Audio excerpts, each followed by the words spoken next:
guys, it's Emma and I'm back today for you with another video. And today I'm really excited about this one, okay? Because today I want to recommend to you guys books based on movies that came out in 2021. All right, this last year had a very good set of new movies, all right? I was very pleasantly surprised, especially after a lot of bad movies came out. It was just really refreshing to finally have a spurt of good movies, right? So I originally got this idea from Christine and Natasha's video. I'll link that down below. I personally love just talking about movies and like cinematography and camera angles. It's kind of a pain in the ass to watch one of my favorite movies with me because I don't shut the hell up. I thought it would be cool and sort of an outlet for me to talk not only about the movies that I liked this last year, but also the books that I like that I think would accompany them very well, and vice versa. There are 8 movies that I have for you guys today, and with 8 accompanying books, and they are in order from like my least favorite to my absolute favorite. And I don't say least favorite in a negative way, okay, because I love all of these movies, or else I wouldn't have included them today. But I did love some more than others, what can I say? With that being said, I want to know down below in the comments what y'all's favorite movie of 2021 was, all right? And if you agree on the book pairings that I give these movies, okay? So with that being said, let's jump right into the video. Okay, so the first movie that I want to talk about is Suicide Squad, all right, the James Gunn one.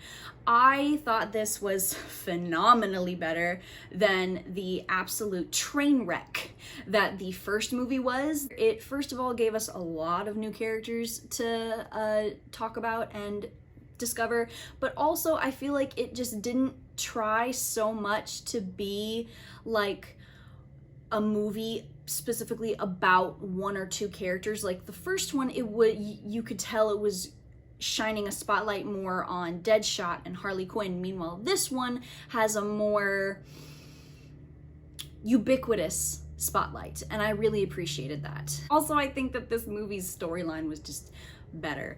All right, so the book that I want to recommend based off of this movie is Dune by Frank Herbert. All right, Dune is about this boy named Paul, and his family and him moved to this planet named Arrakis, or Dune, and a very traitorous plot is afoot against his family, and Paul has to basically take charge. I gave Dune 4 stars.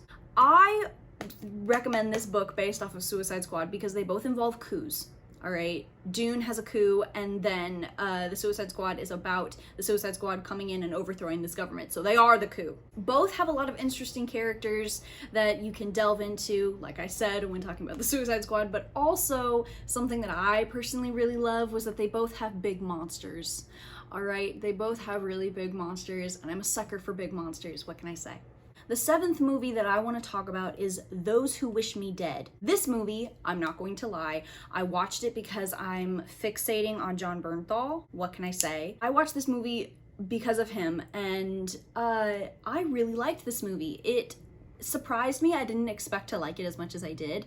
I think it's one of those movies where it's like once you watch it, it's kind of lost its luster if you watch it again. It's so, I guess, not jump scare, but like adrenaline reliant that I think once you've seen it, it kind of loses it. So while it was good, I don't think I would watch it again, which is why it's, like at the bottom of the list, same with Suicide Squad. But the book that I want to recommend based on this movie is Marina by Carlos Ruiz Zafón. This is about a boy named Oscar, and he makes this friend named Marina, and they have to uncover this mystery about this unmarked grave that this mysterious woman always visits at the same time every day. And I give this 5 stars. I love it.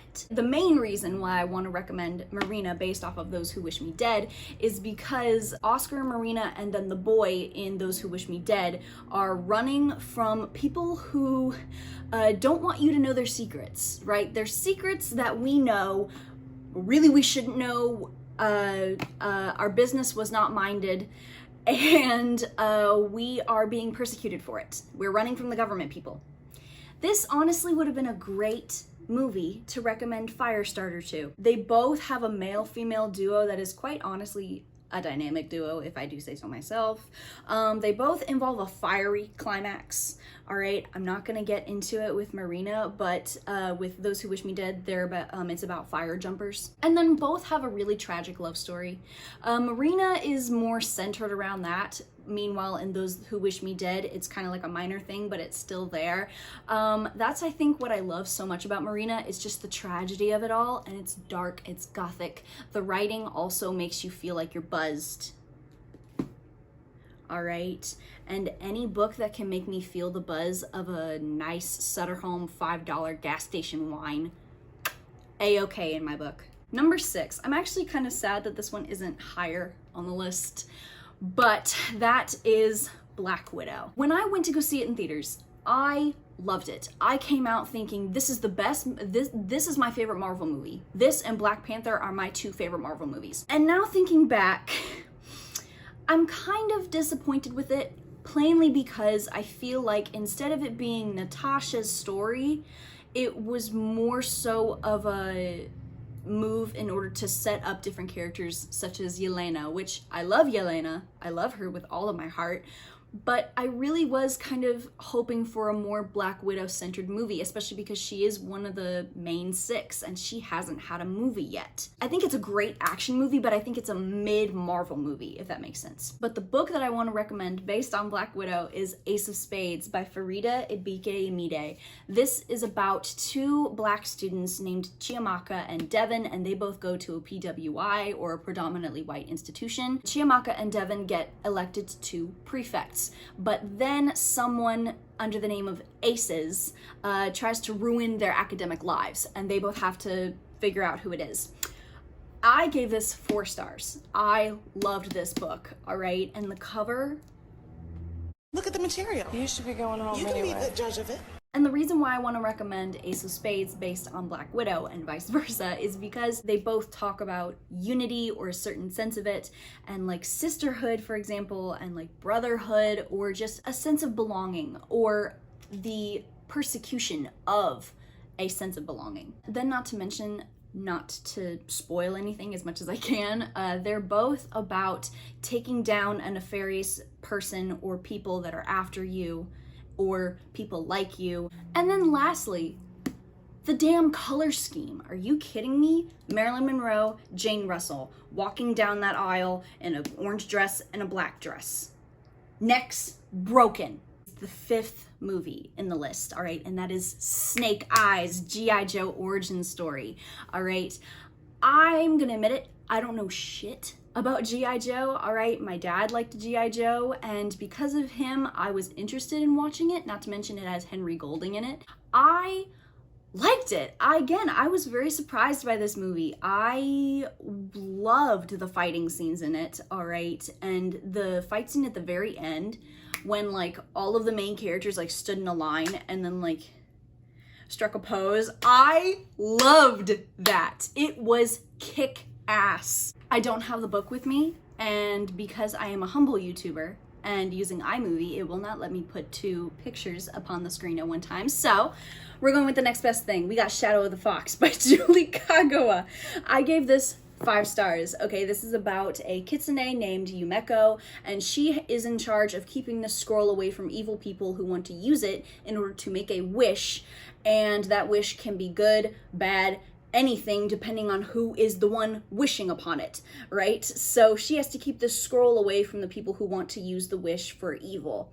And it's all about her and the friends that she meets along the way. I want to recommend this book based on Snake Eyes because they both deal with a profound sense of found family, and I love that trope, and especially with Shadow of the Fox, it was so precious, and Snake Eyes was really good using that too. The villains in both of these are pretty similar as well. I mean, both of the villains want to use something either divine or godly in order to make themselves invincible. And then not to mention, we both get awesome fight scenes.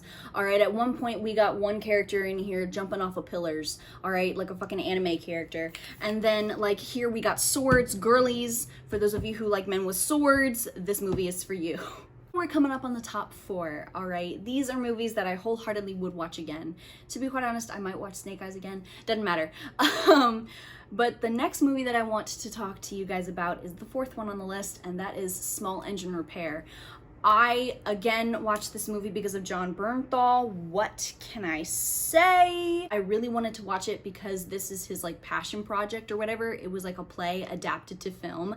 And this was hilarious. I think it's a dramedy. It's like really dark at some points, and then it's really funny at at other points, and it's like jarring when it's funny. So it's like, what?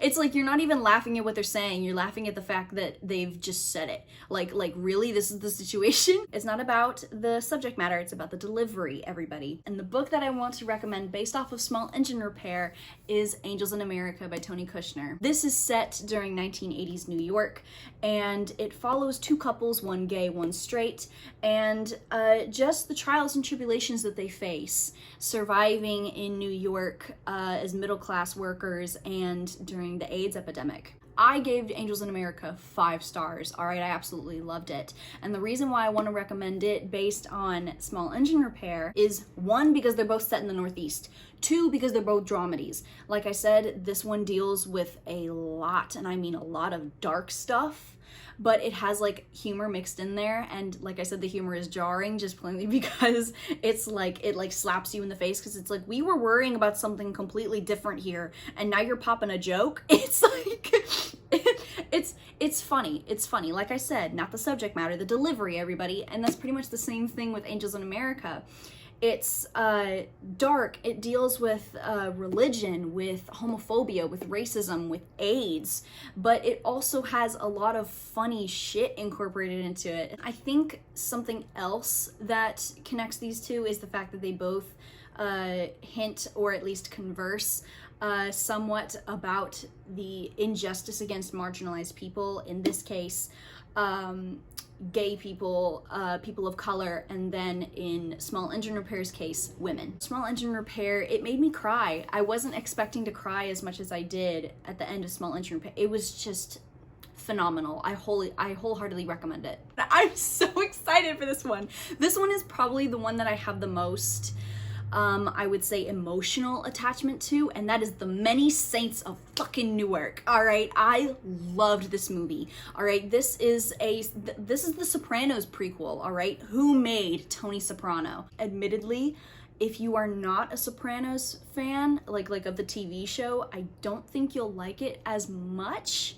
Now, maybe if you're a Godfather fan or a Goodfellas fan, then sure. I loved this mostly because of the cast. All right, the cast, I don't know what they did, but it was to the point where I didn't even have to look up who was playing who. I could just deduce who was playing who by like their mannerisms. All right, the dude who played Silvio, the way he held his hands and the way he walked was spot on. The dude who played younger Paulie embodied him so well to the point where I could tell it was Paulie just by the way he held his lower jaw. It was great, okay? And then they even got James Gandolfini, who played Tony Soprano in The Sopranos. They got his son to play him, like younger him, in the Many Saints of Newark, and it was awesome. He looks exactly like his dad, all right? And then at the very end, they played the fucking Sopranos theme. I had a field day when I tell you, I about lost my mind, okay? So, the book that I want to recommend, I can't stop smiling. The book that I want to recommend this movie based on is The Godfather by Mario Puzo. I get it. It may be a little bit basic, but I felt it was only right. The Godfather is about the Corleone crime family and Michael Corleone specifically, and how he goes from a dutiful son and someone who doesn't really want to be in the mafia business to being one of the most infamous and dangerous crime lords in the history of New York City. I think it's pretty obvious if you've seen The Godfather, all right? I'm a huge fan of The Godfather. It's one of my favorite movies of all time. And I mean, come on, they're both about the Italian mob. And The Godfather itself, like the movie, is referenced so much in the Sopranos TV show, especially by Silvio with his whole impression of Al Pacino. Just when I thought I was out, they pulled me back in. Not to mention, I feel like both do a very good job of going more in depth on like their respective counterparts. Like, for example, the Godfather book, I feel like goes more in depth on a lot of the characters that, you know, we're accustomed to in the Godfather movie. Like, for example, one of the characters that you get a lot more details of is Luca Brasi, all right? And anytime I watch The Godfather now, I hate that sorry SOB so much. He can choke on his tongue, all right? And then The Many Saints of Newark, I feel like, gives you a more in-depth look on how Tony Soprano became Tony Soprano. I mean, it talks all about his uncle, who he basically idolized.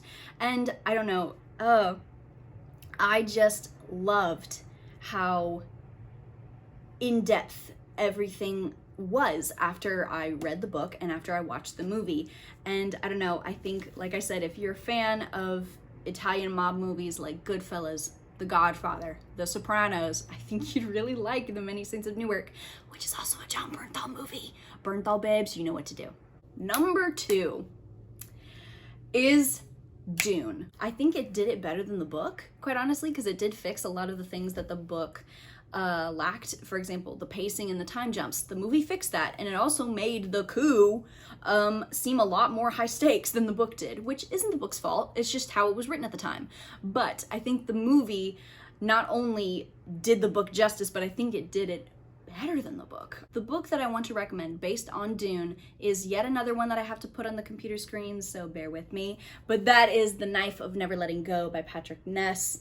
I love this sci-fi series, okay? This is about a boy named Todd who is in a community full of men, and they can all read each other's thoughts until one day Todd meets a stranded girl from her spaceship named Viola, and he basically has to keep her safe from this community of men who want to know, you know, where she came from and why she's here and whether or not there will be more people coming. I give this 4 stars, okay? This is one of the best sci-fi series I've ever read. And the reason why I want to recommend the two together is because one, they're both sci-fi, and 2, because they both have characters running away from either the government or people just coming after them in general. Another interesting thing that I really liked about The Knife of Never Letting Go, particularly, or just the Chaos Walking trilogy in and of itself, is that it involves a conflict, or like several conflicts, in fact, with the native species on this planet, because we're not dealing with Earth here,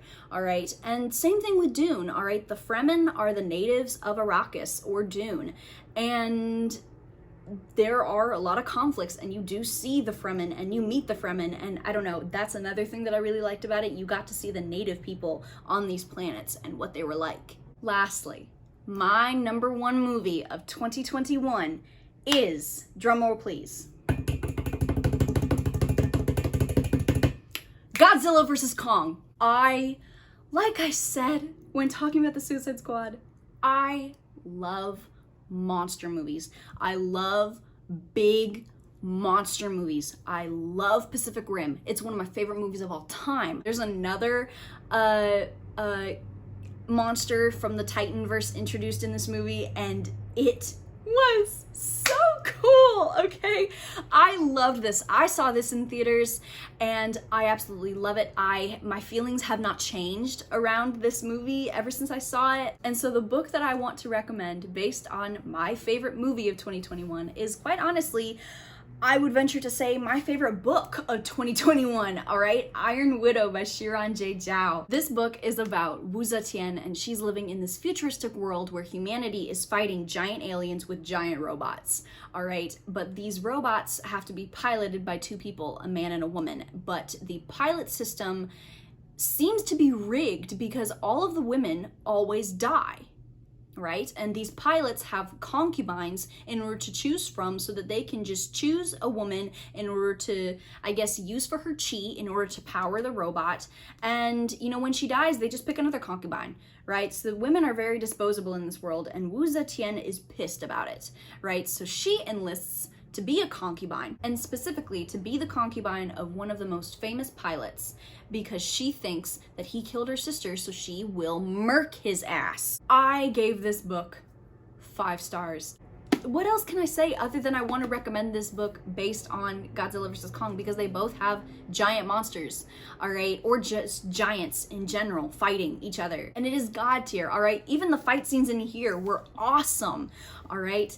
And not to mention the color scheme. Just another thing is that they're both one in a series. You got Godzilla, then Godzilla King of the Monsters, then Kong Skull Island, or you know, depending on whatever order you want to watch it in, and then Godzilla vs. Kong.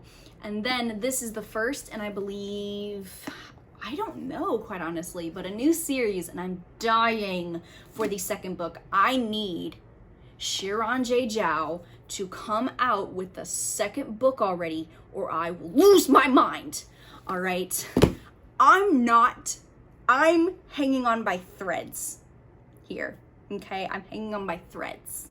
So you guys, that was me recommending books based on 2021 movies. I just like talking about movies in general. I hope that I can maybe talk more about movies on this channel, because obviously I still want to talk about books, but I don't know, I guess dissecting movies and like I said, the camera angles and the lighting and the acting, I don't know, it's just critiquing movies and books is one of my favorite things about watching movies and reading books. Okay, so I hope that you guys like this video so that maybe I will continue to do videos like this.